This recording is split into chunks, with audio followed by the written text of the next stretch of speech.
Brooklyn Nine-Nine is coming back for another season. Yes. You know, a lot of the other cop shows are readjusting. Some have even been canceled. How do you know, have they had any conversations yet about how Brooklyn Nine-Nine is going to tackle some of the issues that we are facing now in our country? One thing I do know, you know, we had an all-cast Zoom, you know, where we all got together and just talked about what was happening in this country and how the shift of consciousness is going on. And, you know, our showrunner, Dan Gore, they had like 4 episodes all ready to go. They just threw them in the trash. You know what I mean? They're like, we got to start over. And, you know, right now, we don't know which direction we're going to go in, but we do know that we've had a lot of somber talks. We've had a lot of very, very deep conversations. And through this, we hope to bring something that could really, really, truly be groundbreaking this year. We have an opportunity here, you know, and we plan to use it in the best way possible. Terry, we were talking about your kids earlier. What are the conversations you've been having with them lately? You know, again, my daughter being, you know, in Texas in boarding school, she's pretty safe and secure, but I've been having this talk with my son. I was like, hey man, you're 14 years old. As a young Black man, you're not gonna be treated like a 14-year-old, especially by the police. And, you know, he was scared. I mean, I'll be honest, it's one of those things where he gets heart palpitations when you see a police car come by. It's not the same. And he doesn't feel safe. He feels there's a threat feeling, you know what I mean? And it's hard. It's hard because a lot of kids right now, from what they've seen, and even after when in the protests and they see some of the actions of the police, it's just not been good. Yeah. You know what I mean?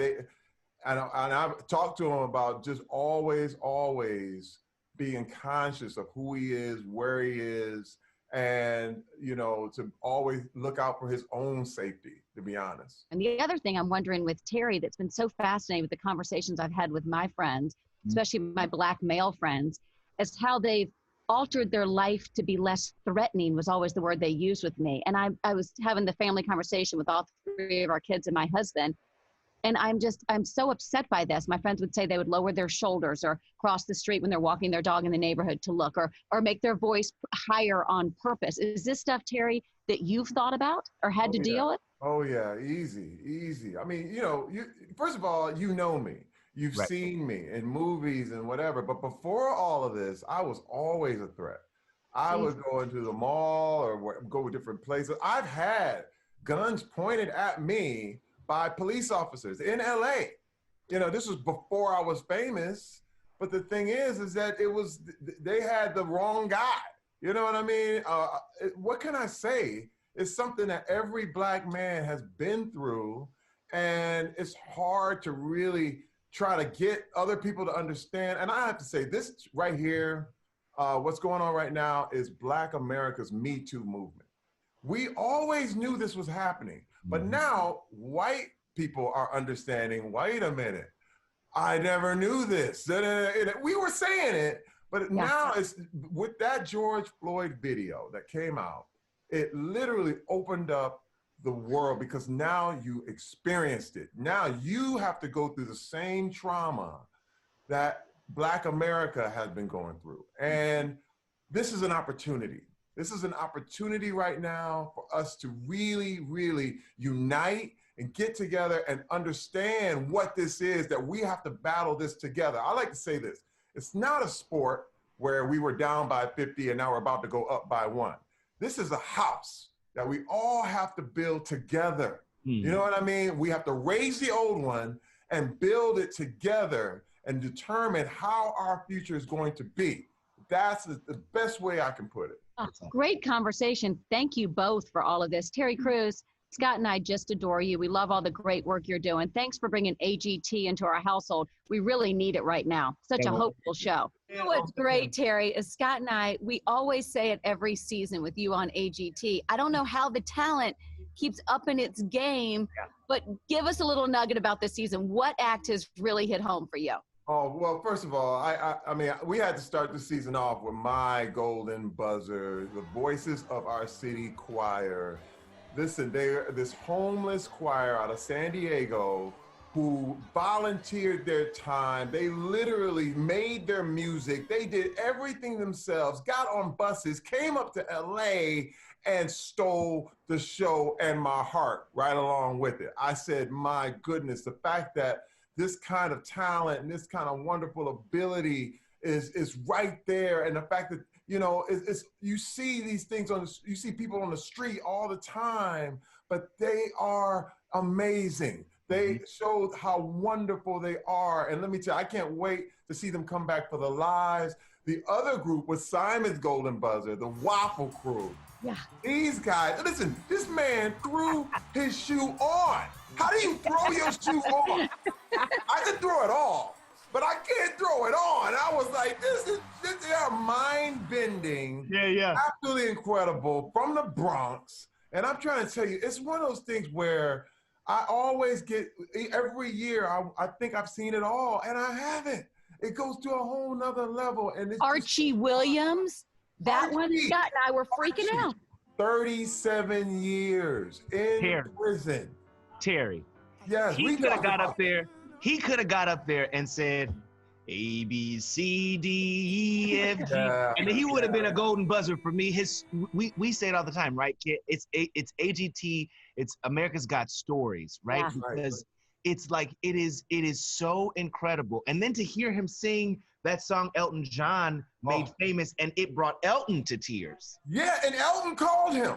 Yeah. Elton called him just to give him the props that he deserved because he was wrongfully convicted.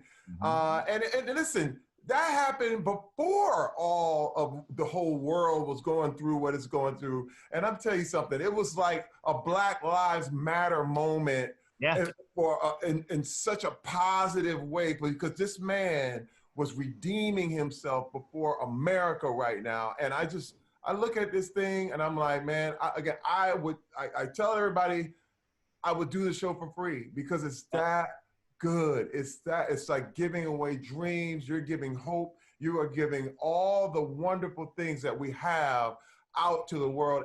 And you have to see that your troubles right now are just temporary at the moment.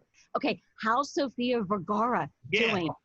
Give us the breakdown, Terry. Listen, she is funny. She is a superstar. You know, I did years ago. We did a little movie called Soul Plane, long time ago. Okay? Oh, we know it. Oh, we know it. Starting out.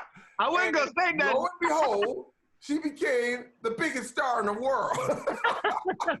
But what she does, she brings that whole worldwide sensibility. That her comic timing is impeccable, but she knows talent. And let me tell you, she's been such a welcome addition. And it was wild because as we were filming, you know, Heidi Klum got sick. She went down. Yeah. But thank God she didn't have COVID-19, but we were all concerned. So it was like she was thrown into the fire. And we went down to 3 judges, and Sophia was like, it's on my back. I'm going to carry it. Let's go, you know? And I said, she is a true leader in every sense of the word. For you, if you were going to go on AGT, I mean, you do it all. Sketch artist, play the flute before Lizzo made it cool. I mean, we can go back to all of your talent. What would your talent be on AGT? First of all, I would do everything you just mentioned. I would paint a drawing, playing the flute, intermittently, shirtless. And I would steal the whole show. Brother, tell us this, Father's Day over this past weekend, what is your favorite thing about being able to celebrate Father's Day with your family? First of all, it's so important to me. I love being a dad. I mean, 5 kids, 1 grandbaby. And, you know, I tell my kids what I give them. I do. I mean, I literally am like, listen, first of all, as a dad, I give you your name, I give you your inheritance, and I give you your security. And it's my pleasure to give that to you. I love being needed and wanted. And I'll be honest, as a Black dad, it feels like, you know, I came up in my young days, I didn't have that. You know what I mean? So my deal is always to correct the things generationally, you know, we didn't do well with. You know what I mean? And my deal is that, man, I love being this guy who can grab his son, grab his daughters, give them hugs, give them kisses, give them all the love that they deserve. And that's what Father's Day is all about in our house. It's a real great celebration.